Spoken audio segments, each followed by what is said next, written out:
Hello, Jacksons. So let's talk about it.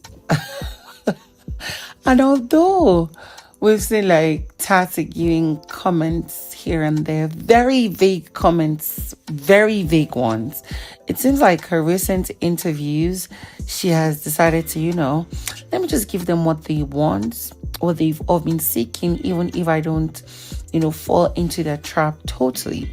Now, from the onset of the Big Brother Titan show, we've known that Tati and Kanaga have been coming off as people who don't want outsiders to be all up in their business as a supposed ship, as a supposed couple. And they've been careful about that. They've been doing a good job at it.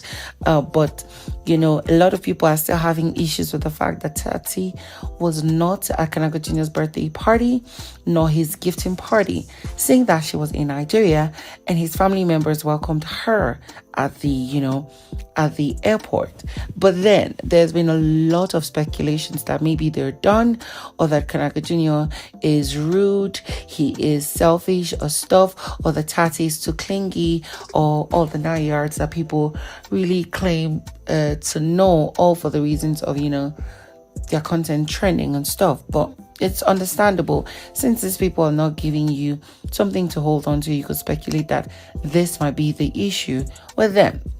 But there's been recent interviews with Tati, and then she had made vague comments that she had hung out with Kanaga Jr. They met, and that I could point out because I had mentioned it, and it's in a video, one of my videos, where they wished they were at Big Mo's birthday, and there was a miracle, but we had to see Tati more of in videos and pictures with Miracle, and she was in none with Kanaga Jr. Or they did take, but they did not post it, which is understandable. But the last 2 interviews that Tati had, one was with a content creator whom outrightly asked Tati, what would make you cut someone off in a relationship? What would he do? And she said, when it is sucking you up, and when it turns out it seems as though it's just one person benefiting from that friendship. She went on to say that most people who come around her only use her because she is so kind, so free, surrenders herself, and then they use her and she ends up losing, or she ends up feeling terrible about that relationship or that friendship. That's the main reason that makes her end her relationship with most people. Now, she is grateful, according to her, she's grateful for the friend she has made through the show. And one person she knows she would become a lifetime friend with is Thabang. And then she literally mentioned only that name. Literally on that live stream, people started asking questions. What about Kanaga Jr.? In fact, even if you don't want to even call Kanaga Jr., what about ipeleng? And she was like, you know what? You guys should not even go there. When it comes to Kanaga Jr., that is my real deal. That is my number one. And then she went on to also indicate that ipeleng is her friend for life. These are people she would always stick to. And it's so nice because in another interview, she was outrightly asked, like, what's up? We've seen Kanaga Jr. bring Blue Aiva to Nigeria and they've been chilling. What's up with you and Kanaga Jr.? And she outrightly pointed out, me and Kanaga Jr., first of all, we met, we've hung out, and we are very good. So it's not something you guys should be guessing or thinking or trying to think like it's just a joke between us. Literally, these 2 interviews have pointed out the truth and fact that Tati has solidified their friendship, their ship, but we just want to see how it goes. And we could not blame Kanaga Jr. He's very busy at this point. I just need a lady who understands and can be patient with him. With Tati is someone who would, she's a patient dog. That's all I can say about this. So, of course, here's the interview. Who among the housemates would you say is your real friend? Yo, I am lucky to walk out of this experience with so many friends, yeah.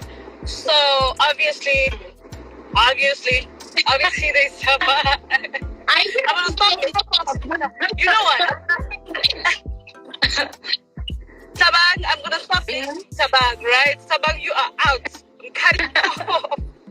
Because I made literally all the time. It's so obvious. So we've got Thabang, we've got Yvonne, she's my girl. Oh, okay. I've got who? Yeah, I've got so many people. You know, I've got Melly, who's like my boy. I've got your Lucas, you know, I've got Juicy J. I've got so many. I've got my partner who is close to my heart. I've got so many people. I've got Blue. I've got so everybody's your friend. Yeah, so apparently, like almost all the housemates, right? Yeah, see, that's I'm like, I'm probably one of the lucky ones because I get to walk with like so many friendships. Yeah. Okay. Yeah, and I appreciate that.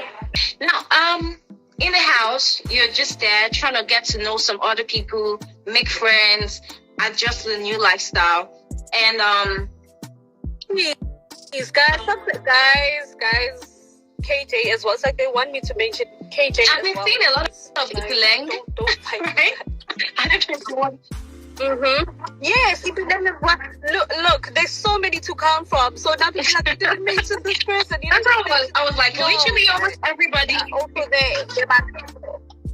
With the names you mentioned, I guess. Yeah. So I think the question would be, who is not your friend? Because almost everybody you have mentioned. Why do you react like that? I think that's what I should have asked you, you know. Really? Why are you making that face? Do you want to say it?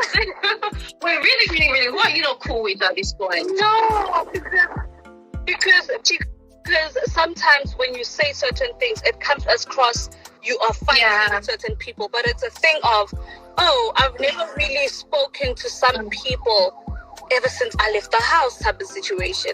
I've been looking forward to this conversation for a minute now. And you know what? I want you to tell us, you're out of the house now, you know, Big Brother is done, you're here in Nigeria. Tell us your experiences in Big Brother. So being in the house is quite an emotional roller coaster, yeah. It's not as easy as people think it is, you know. Sometimes you even look at little things like the tasks that we have in the house, and you're like, oh, that was so easy. You could have just did this. I was like, put yourself in my shoes. It was really not easy, you know. And obviously, just being in the house for like 7 to 8 days, not having to see your family and things like that, yeah. Those are probably like the lows. Not being able to use your smartphone. I'm telling you, listen, you know, your phone is like something that you always have with you. No phone, no TV, no concept of time at all.